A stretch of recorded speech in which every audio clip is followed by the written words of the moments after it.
operaciones del sistema 1. Vamos a comenzar con el embarazo.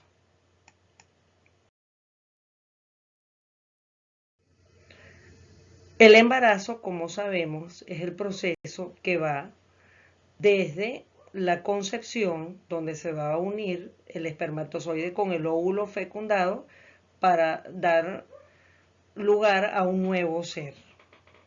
El embarazo tiene una duración de 9 meses, más o menos. Ahora bien, el embarazo nosotros lo vamos a contabilizar no por meses, sino por meses lunares, no meses de calendario, sino meses lunares. ¿Cuál es la diferencia? El mes de calendario tiene 30, 31 días y el mes lunar tiene 28 días, porque es más exacto de esta manera. El promedio del embarazo, un embarazo a término, es decir, que ya el niño está completamente formado para nacer, es a partir de las 38 semanas de embarazo. Es decir, que el niño está completamente formado y capacitado para salir al mundo externo. Ahora bien, nosotros vamos a hablar de las etapas del embarazo. ¿Por qué? Porque el embarazo lo vamos a distribuir por trimestres. Es decir, si son 9 meses, ¿verdad? Tenemos 3 meses, primer trimestre, segundo trimestre, otros 3 meses y los 3 meses finales. Entonces tenemos que el primer trimestre nosotros vamos a distribuirlos desde qué? Desde el momento de la concepción hasta la semana 12 de gestación, ¿ok? Hasta la semana 12 de vida del niño, ese es el primer trimestre. El segundo trimestre va a ir desde la semana 13 de gestación hasta la semana 26 de gestación. El tercer trimestre va a corresponder desde la semana 27 hasta el momento del parto. Se habla, normalmente, como les dije, en un embarazo a término es a partir de la semana 38, se habla de un embarazo prematuro cuando estamos hablando de una gestación de 36 semanas para abajo, ¿ok? De gestación. Y hablamos de un embarazo cronológicamente prolongado cuando el embarazo tiene 41 semanas de gestación más 3 días. Eso es un embarazo cronológicamente prolongado. Entonces, básicamente nos vamos a manejar con estas etapas del embarazo, que nos interesa en lo que vamos a ver. ¿Qué fenómenos ocurren en el primer trimestre del embarazo, en el segundo trimestre y en el tercer trimestre, porque esto va a incidir en la salud del niño, ¿ok? Entonces, fíjense, en el primer trimestre es la etapa de más riesgo, ¿verdad? ¿Por qué? Porque en el primer trimestre es que se pueden manifestar las alteraciones genéticas, se pueden empezar a conformar. Estamos hablando de que también en este primer trimestre puede ocurrir lo que es el aborto o la pérdida espontánea del producto de la concepción, ¿verdad? Y luego vamos a tener que en esta etapa se van a formar las estructuras iniciales más importantes. Aproximadamente ya cerca de la semana 12 ya se forma la notocorda o lo que va a ser la columna vertebral y la médula. Bien, también vamos a tener la presencia aproximadamente en la octava, novena semana de la conformación de lo que van a ser las cavidades del corazón. Entonces, aquí en esta etapa se forman estructuras muy importantes, pero esta primer trimestre es la etapa de más riesgo en el sentido de ¿para qué? Para el embarazo, ¿verdad? De que no termine en un aborto, porque recordemos que el embarazo se inicia cuando está el momento de la concepción, que se une el óvulo con el espermatozoide, Entonces, ese óvulo, que es el nuevo ser o cigoto, se va a pegar a la pared del endometrio, a la pared interna del útero, y él va a ocurrir lo que se llama la implantación.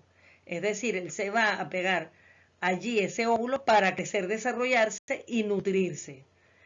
Y va entonces a empezar su desarrollo embrionario. Entonces luego vamos a tener que ya, después de las 12 semanas, vamos a tener entonces nosotros en el segundo trimestre el periodo fetal. Entonces pasamos del periodo embrionario al periodo fetal, ya en el segundo trimestre que habíamos hablado, que era de la semana 13 a la 26. Esta es una etapa muy importante porque empieza la conformación de los órganos. Y también es una etapa que hay que tener muy en cuenta para el médico y las personas de salud que estén encargadas del control prenatal, porque es aquí donde se forman los órganos, ¿verdad? Ya el desarrollo de los órganos propiamente dicho, los pulmones, el corazón, las vísceras, todo lo que son los órganos internos. Y también aquí cualquier proceso externo puede, si afecta a esta mujer, por ejemplo, en este segundo trimestre, puede producir daños en el desarrollo de estos órganos. En cambio, si esta mujer, por ejemplo, tiene una afectación en el primer trimestre, esta afectación va a ser principalmente en ¿dónde? En lo que es el sistema nervioso, en el sistema digestivo, que son los primeros que se forman en este trimestre. En el primer trimestre, igualmente, el tercer trimestre, que habíamos dicho que era de la semana 26 hasta el final de la gestación, aproximadamente la semana 38, también pueden haber afectaciones. Eso, los riesgos que puede correr aquí mayormente son en relación a cómo ha sido el crecimiento de ese feto dentro de la cavidad uterina, también a problemas relacionados con la placenta, que la placenta se llamaba antiguamente que era una membrana, pero en realidad se le considera un órgano porque sí es realmente como una bolsa, pero es una bolsa nutricia donde el feto o el ser vivo va a pasar estos 9 meses. Y al final de este tercer trimestre existe, dentro circula, el ser vivo no utiliza su propio sistema sanguíneo, sino va a usar el de la madre. ¿A través de qué? Del cordón placentario, de la circulación placentaria. La placenta también tiene arteria, tiene vena, donde el niño le aporta todos los nutrientes que él tiene.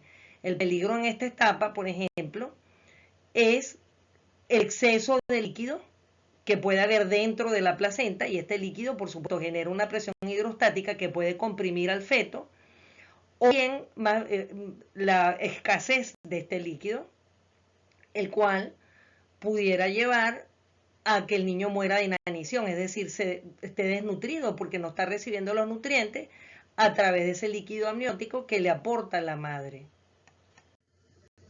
Entonces, ya hablamos del embarazo y los factores de alto riesgo, que es una cosa que tenemos que tener en cuenta.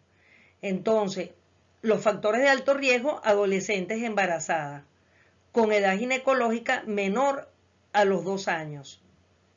Es decir, ¿a qué se refiere esto? La adolescente embarazada, por ejemplo, estamos hablando de una niña que tiene 15 años, pero el desarrollo de sus órganos sexuales secundarios, es decir, sus órganos mamarios, la característica de sus genitales externos y también la característica de sus genitales internos, en el caso de la mujer, los ovarios, el útero y las glándulas mamarias, no corresponden a la edad que tiene. Por ejemplo, es una jovencita que tiene 15 años, pero tiene un útero de un tamaño, por ejemplo, de una niña de 12, o unos ovarios insuficientes desde el punto de vista hormonal, porque los ovarios son responsables de producir las hormonas que van a permitir el implante y el desarrollo del nuevo ser en el útero durante esos 9 meses.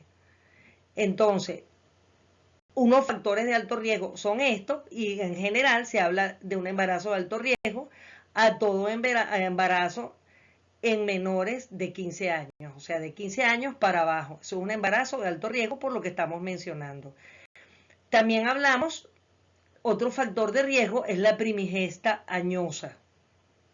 La primigesta añosa es aquella mujer cuyo primer embarazo es en mayores de 35 años o más. También se habla, entonces, primigesta, como les digo, es su primer embarazo, o sea, no es una multípara. ¿Qué es una multípara? Es una mujer que ya ha tenido más de un parto. En cambio, una primigesta es su primer embarazo y esta mujer tiene más de 35 años. O también otro factor de riesgo es el intervalo intergenético menor de 2 años. Es decir, que, por ejemplo, entre un embarazo y otro, haya habido un periodo de menor de 2 años. O sea, el niño tiene 1 año y ya la mujer está embarazada de nuevo. ¿Por qué se aplica en la edad de 35 años como factor de riesgo? Porque con la edad los óvulos de la mujer son más imperfectos por cuestiones de edad.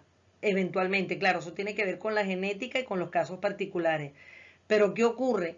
A medida que pasan los años, los óvulos son más defectuosos y a la hora de la concepción pueden llevar a tener un producto de la concepción con anomalías, por ejemplo, la trisomía del par 21, como el síndrome de Down.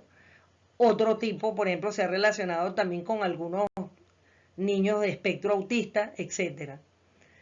Con respecto al intervalo intergenésico, o sea, que haya habido menos de 2 años entre un embarazo y otro, es por las condiciones de la madre. Porque, claro, una madre que dio a luz, que está amamantando, hay un gasto calórico, hay un deterioro de sus órganos. Los órganos, vamos a ver que en el embarazo y en el parto, hay un cambio en los órganos internos, un cambio en la cavidad pélvica.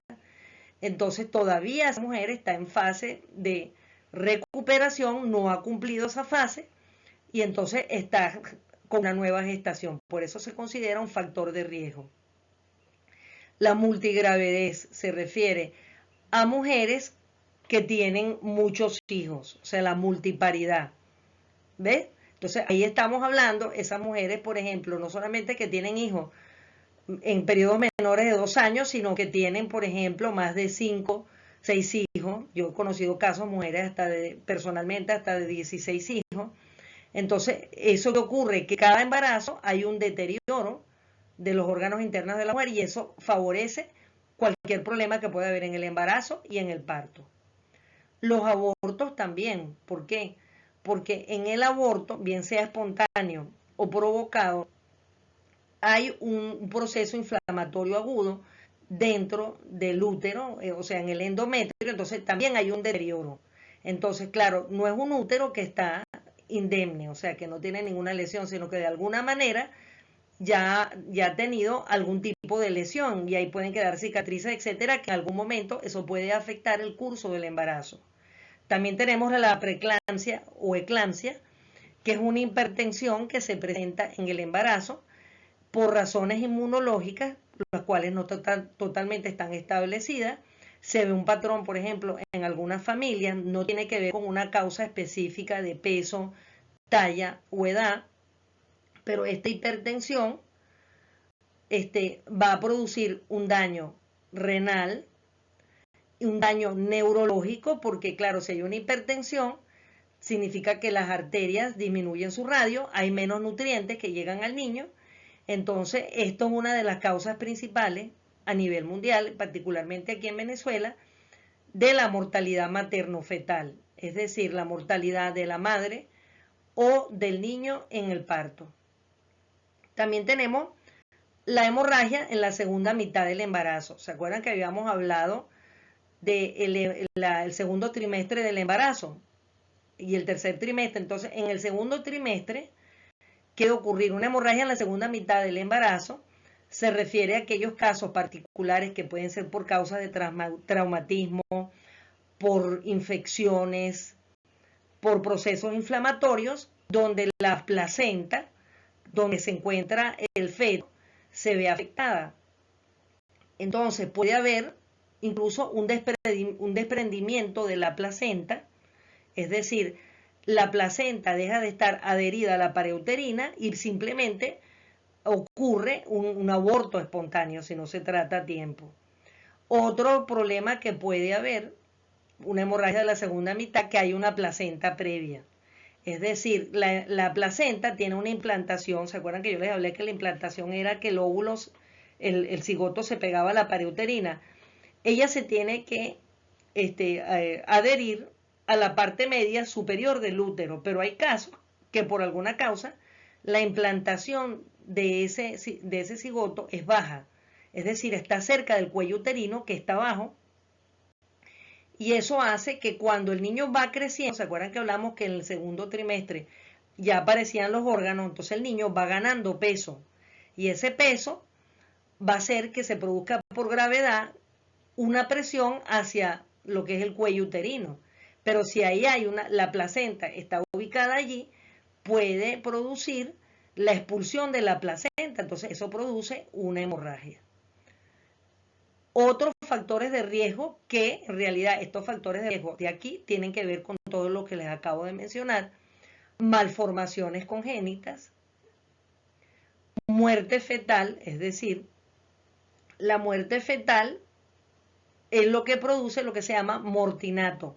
¿Qué es mortinato? Es el niño que en realidad no hay un parto porque el niño nace muerto, ¿ok?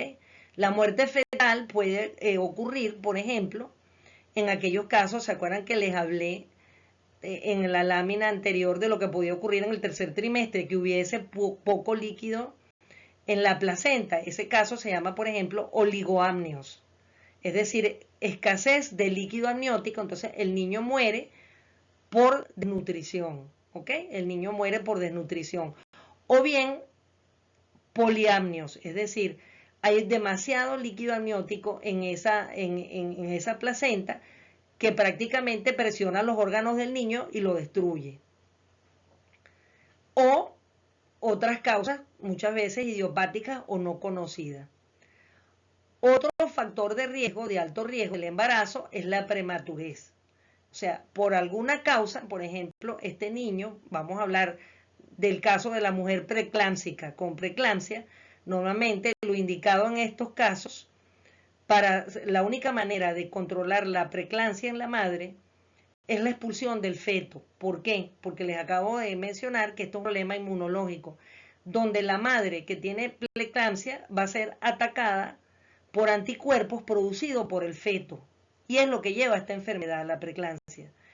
¿Cómo se puede acabar con la preeclampsia? Que deje de emitirse los anticuerpos, los antígenos fetales. La única manera es sacar al feto. Sacando al feto ya deja y cesa la preeclampsia, ya desaparece la preeclampsia. Entonces, cuando hay preeclampsia, normalmente una manera de resolverla, si el niño tiene suficiente edad, es gestacional, por lo menos tiene sus 36 semanas, 35 semanas, es sacar el feto, permitir que el niño pueda nacer y cesa el problema en la madre y se salva la vida de la madre. Para tomar esta decisión, normalmente, aquí lo que se va a tomar en cuenta es la madurez de los órganos del niño, particularmente si es capaz de respirar por sí mismo y su funcionamiento cardiopulmonar. Para eso al niño se le van a hacer unas pruebas específicas que más adelante hablaremos. Entonces de ahí se toma la decisión de realizar la extracción del feto. Entonces, si se ve que el niño, por ejemplo, no se le puede permitir, aunque el niño esté en posibilidad de llegar a la semana 38, pero hay un compromiso de la vida de la madre, entonces se decide expulsión del feto. Entonces se saca el niño antes de tiempo. Entonces, a eso nos referimos con un alto riesgo por prematurez, porque inevitablemente hay que sacar ese niño para salvar la vida del niño y de la madre. La hipertensión arterial, porque la hipertensión arterial es una enfermedad sistémica donde disminuye el radio de todas las arterias del cuerpo. Y recordemos que las arterias transportan la sangre y la sangre transporta el oxígeno.